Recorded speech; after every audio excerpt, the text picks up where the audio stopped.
शांति। सुनते हैं प्यारे बाबा के 22 जून के अव्यक्त महावाक्य रिवाइज कोर्स। मुरली की ओरिजिनल डेट है 15/12/2005। महावाक्यों का सार है, अब स्नेह और सहयोग की रूपरेखा स्टेज पर लाओ, हरे को गुण और शक्तियों की गिफ्ट दो। आज परमात्म बाप चारों ओर के परमात्म प्यार के अधिकारी बच्चों को देख रहे हैं। यह परमात्म प्यार विश्व में कोटों में से कोई को प्राप्त होता है। यह परमात्म प्यार निस्वार्थ प्यार है, क्योंकि एक परमात्मा पिता ही निराकार निरहंकारी है। मनुष्य आत्मा शरीरधारी होने के कारण कोई ना कोई स्वार्थ में आ ही जाती है। परमात्म बाप ही अपने बच्चों को ऐसा निस्वार्थ प्यार देते हैं। परमात्म प्यार ब्राह्मण जीवन का विशेष आधार है, ब्राह्मण जीवन का जियेदान है। अगर ब्राह्मण जीवन में परमात्म प्यार का अनुभव कम है तो प्यार के बिना जीवन रमणीक नहीं, सूखा जीवन अनुभव हो जाता है। परमात्म प्यार ही जीवन में सदा साथ भी देता है और साथी बन सदा सहयोगी रहता। जहाँ प्यार है, साथ है, वहाँ सब कुछ बहुत सहज और सरल हो जाता है। मेहनत का अनुभव नहीं होता है। ऐसा अनुभव है ना? परमात्म प्यारे कोई भी व्यक्ति व साधनों की आकर्षण में नहीं आ सकते, क्योंकि परमात्म आकर्षण परमात्म प्यार ऐसा अनुभव कराता जो सदा प्यार के कारण लवलीन रहते हैं, जिसको लोगों ने परमात्मा में लीन होना समझ लिया है। परमात्मा में लीन नहीं होना होता, लेकिन परमात्म प्यार में लवलीन हो जाता है। बाप दादा चारों ओर के बच्चों को देखते हैं। परमात्म प्यारे तो सभी बने हैं, लेकिन एक हैं लवली बच्चे और दूसरे हैं लवलीन बच्चे। तो अपने आप से पूछो, लवली तो सभी हैं, लेकिन लवलीन कहाँ तक रहते हैं? लवलीन बच्चों की निशानी है, वह सदा परमात्म फरमान में सहज चलते हैं, फरमान में भी रहते हैं और देहभान से कुर्बान भी रहते हैं, क्योंकि प्यार में कुर्बान होना मुश्किल नहीं है। सबसे पहला फरमान है, योगी भव पवित्र भव। बाप का बच्चों से प्यार होने के कारण बाप बच्चों को मेहनत करता देख नहीं सकते, क्योंकि बाप जानते हैं 63 जन्म बहुत मेहनत की है। अभी यह अलौकिक जन्म मेहनत से मुक्त हो अति इंद्रिय सुख की मौज मनाने का है। तो मौज मना रहे हैं कि मेहनत करनी पड़ती है। प्यार में फरमान पर चलना मेहनत नहीं लगती है। अगर मेहनत करनी पड़ती है तो इसका मतलब प्यार में परसेंटेज कम है। कहाँ ना कहाँ प्यार में कुछ लीकेज है। दो बातों की लीकेज मेहनत कराती है। एक पुराने संसार की आकर्षण, संसार में संबंध पदार्थ सब आ जाता है, और दूसरा पुराने संस्कार की आकर्षण। यह पुराना संसार और पुराने संस्कार अपनी तरफ आकर्षित कर देते हैं, तो परमात्म प्यार में परसेंटेज हो जाती है। चेक करो, इन दोनों लीकेज से मुक्त हैं। याद करो, आप आत्मा के अनादि संस्कार और आदि संस्कार क्या थे, और अभी अंत के ब्राह्मण जीवन के संस्कार क्या हैं। अनादि भी, आदि भी हैं, और अंत में भी श्रेष्ठ संस्कार हैं। यह पुराने संस्कार मध्य के हैं, ना अनादि हैं, ना आदि हैं, ना अंत के हैं। लेकिन सभी का लक्ष्य क्या है? किसी भी बच्चे से पूछो तो एक ही उत्तर देते हैं, लक्ष्य है बाप समान बनने का। तो बाबा पूछते हैं कि ये लक्ष्य पक्का है या बीच बीच में बदली हो जाता है? तो बाप बच्चों से पूछते हैं कि बाप और दादा दोनों के समान संस्कार कौन से हैं? सदा बाप हर आत्मा के प्रति उदारचित रहे हैं, हर आत्मा के प्रति स्नेह सम्मान स्वरूप में सहयोगी रहे हैं। ऐसे स्वयं भी अपने को हर आत्मा के प्रति सहयोगी अनुभव करते हो। सहयोग दो तो सहयोगी बने, नहीं स्नेह दो तो स्नेही बने, नहीं। जैसे ब्रह्मा बाप हर बच्चे के प्रति सहयोगी बने, स्नेही बने, ऐसे सर्व के सदा स्नेही और सहयोगी, इसको कहा जाता है बाप समान बनना। अगर कोई भी बच्चे को संस्कार परिवर्तन करने में मेहनत करनी पड़ती है तो उसका कारण क्या है? ब्रह्मा बाप ने अपने ऊपर अटेंशन रखा लेकिन मेहनत नहीं की। संस्कार परिवर्तन मेहनत का कारण है। लवली बने हैं, लवलीन नहीं बने हैं। तो बाबा हम सब बच्चों को देखते हैं और कहते हैं कि सब बच्चे बाप से प्यार करते हैं। तो दो प्रकार के बच्चे हैं, एक लवली हैं और एक लवलीन। लवली तो सारे ही हैं लेकिन लवलीन बाबा कहता सभी नहीं है, बाप के प्यार में समाये हुए। बाप का प्यार ही ब्राह्मण जीवन का फाउंडेशन है, क्योंकि जहाँ प्यार है वहाँ साथ है, और जहाँ साथ है वहाँ सहयोग है। वहाँ मेहनत नहीं, मोहब्बत से सारे ही काम सहज हो जाते हैं। और बाबा कहता है कि मेरा पहला फरमान ही है पवित्र भव योगी भव। तो इस पहले फरमान को फॉलो करने में कई बच्चों को मेहनत करनी पड़ती है। तो मेहनत क्यों करनी पड़ती है? उसका कारण बाबा दो बातों की लीकेज बताते हैं। पहली लीकेज पुराने संस्कार की आकर्षण। इस पुराने संसार में संसार के संबंध पदार्थ सब आ जाते हैं। और दूसरा पुराने संस्कारों की आकर्षण। पुराना संसार और पुराने संस्कार यही बाप के प्यार में परसेंटेज में कमी ला देते हैं। तो लक्षण और लक्ष्य दोनों में अंतर आ जाता है, क्योंकि सबका लक्ष्य है बाप समान बनने का। तो इससे छूटने के लिए बाबा हमें आसान सी बात याद दिलाते हैं कि बच्चे आपके अनादि, आदि और अंत के संस्कार क्या हैं? पवित्रता, शांति और शक्ति। रावण के संस्कार तो मध्य के हैं। तो मध्य के संस्कार हमारे अपने नहीं हैं। सदा अपना आदि, अनादि और अंत का स्वरूप याद रखें। फिर बाबा हम बच्चों को ब्रह्मा बाप की एग्जाम्पल देते हैं कि ब्रह्मा बाप सदा सर्व बच्चों के स्नेही और सहयोगी रहे। बाबा ने ऐसे नहीं देखा कि ये बच्चा मुझे स्नेह दे तो मैं इसको स्नेह दूंगा, ये बच्चा मेरा सहयोगी बने तो मैं इसका। इर्रिस्पेक्टिव ऑफ हर बच्चों के बिहेवियर के, सिचुएशन, सर्कमस्टांसिस के, बाबा ने हर आत्मा को स्नेह दिया, सहयोग दिया। इसीलिए ब्रह्मा बाबा संपूर्ण बने और पुराने संस्कारों को बदलने के लिए अटेंशन रखा, मेहनत नहीं की। तो बाबा संस्कार परिवर्तन में मेहनत का कारण यही बताते हैं कि लवली बने हैं, लवली नहीं बने हैं। बाप दादा तो हर बच्चे को लवली बच्चा समझते हैं, जानते भी हैं, जन्म पत्री हर एक की जानते हैं, फिर भी क्या कहेंगे? लवली हैं। बाप दादा ने हर एक बच्चे को एक ही पढ़ाई, एक ही पालना, एक ही वरदान सदा देते हैं, चाहे जानते भी हैं कि यह लास्ट नंबर में है। फिर भी बाप दादा किसी भी बच्चे का अवगुण, कमजोरी संकल्प में नहीं रखते।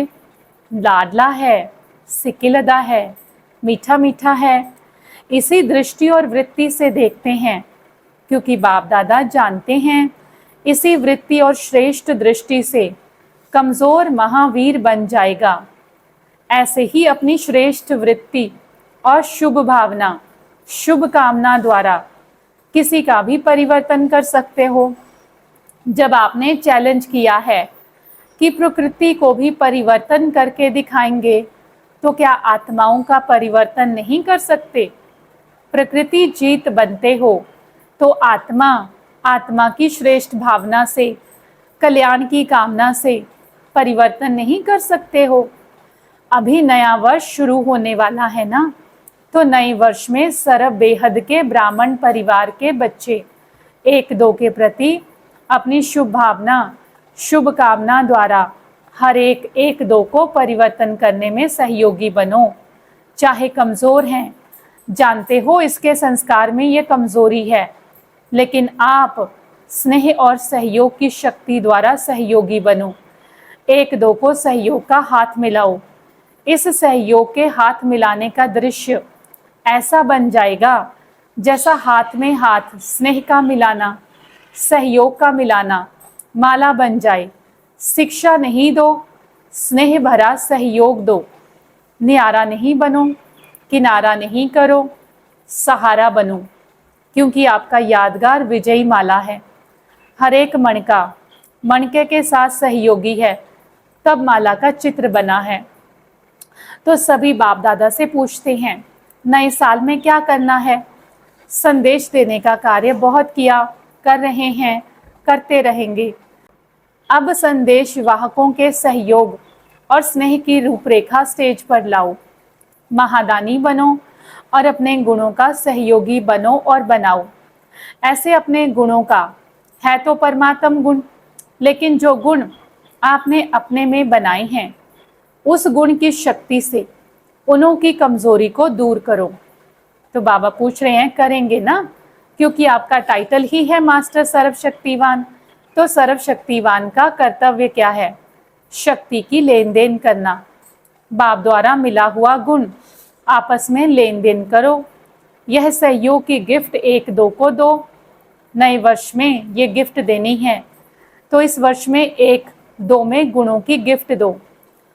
अगर कल्याण की भावना रखेंगे तो जैसे भाषण करके वाणी द्वारा संदेश देते हो ना, वैसे अपने कल्याण की भावना द्वारा, कल्याण की वृत्ति द्वारा, कल्याण के वायुमंडल द्वारा यह गुणों की गिफ्ट दो, शक्तियों की गिफ्ट दो। कमजोर को सहयोग देना, इस समय पर गिफ्ट देना। गिरे हुए को गिराओ नहीं, चढ़ाओ, ऊंचा चढ़ाओ। यह ऐसा है, यह ऐसा है, ऐसे नहीं बोलो।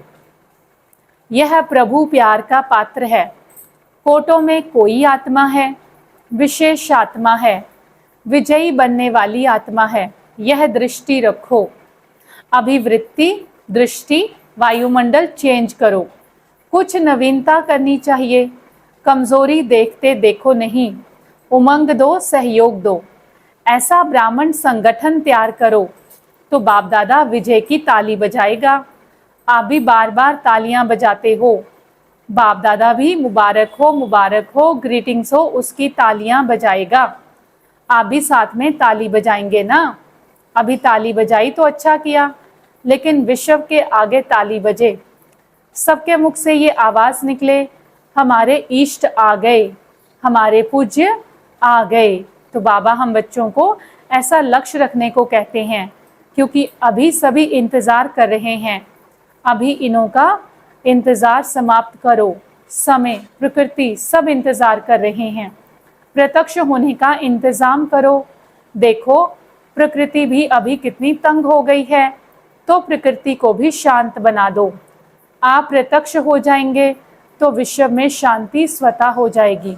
अच्छा, आजकल विशेष विश्व में दो बातें चलती हैं, एक एक्सरसाइज और दूसरा भोजन के ऊपर अटेंशन।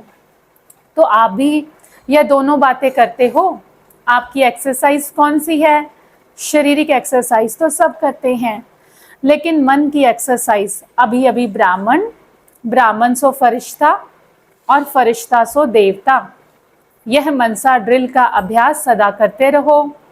और शुद्ध भोजन, मन के शुद्ध संकल्प। अगर व्यर्थ संकल्प, नेगेटिव संकल्प चलता है तो यह मन का अशुद्ध भोजन है। तो मन में सदा शुद्ध संकल्प रहे। दोनों करना आता है ना? जितना समय चाहें उतना समय शुद्ध संकल्प स्वरूप बन जाओ। अच्छा, चारों ओर के परमात्म प्यार के अधिकारी विशेषात्माओं को, सदा एक दो के सहयोगी बनने वाले बाप के स्नेही सहयोगी आत्माओं को, सदा विजयी हैं और विजय का झंडा विश्व में फैलाना है। इस लक्ष्य को प्रैक्टिकल में लाने वाले विजयी बच्चों को, सदा इस पुराने संसार और संस्कार के आकर्षण से परे रहने वाले बाप समान बच्चों को दिलाराम बाप के दिल से याद प्यार और नमस्ते। हम रूहानी बच्चों का रूहानी बाबा को दिल से याद प्यार नमस्ते। आज की मुरली का वरदान है, मन के मौन से सेवा की नई इन्वेंशन निकालने वाले सिद्धि स्वरूप भव। विश्लेषण है, जैसे पहले पहले मौन व्रत रखा था तो सब फ्री हो गए थे, टाइम बच गया था। ऐसे अब मन का मौन रखो, जिससे व्यर्थ संकल्प आवे ही नहीं। जैसे मुख से आवाज ना निकले, वैसे व्यर्थ संकल्प ना आए। यह है मन का मौन, तो समय बच जाएगा। इस मन के मौन से सेवा की ऐसी नई इन्वेंशन निकलेगी जो साधना कम और सिद्धि ज्यादा होगी। जैसे साइंस के साधन सेकंड में विधि को प्राप्त कराते हैं, वैसे साइलेंस के साधन द्वारा सेकंड में विधि प्राप्त होगी। तो जैसे साइंस की शक्ति है, बाबा हमें साइलेंस की शक्ति को एक्सप्लोर करने के लिए कहते हैं। मुख के मौन के साथ मन में व्यर्थ संकल्पों का मौन रखना, तो उससे टाइम और एनर्जी दोनों बच जाएंगी और वो एनर्जी किसी सकारात्मक कार्य में लगा पाएंगे। कोई नई रिसर्च, कोई नई इन्वेंशन, वृत्ति से, संकल्पों से वायुमंडल को चेंज करने की इन्वेंशन, आत्माओं के मन को बदलने की विधियां और सिद्धियां प्राप्त करेंगे। लेकिन उसके लिए मन का मौन, मन का साइलेंट रहना अति आवश्यक है। स्लोगन है, जो स्वयं समर्पित स्थिति में रहते हैं, सर्व का सहयोग भी उनके आगे समर्पित होता है।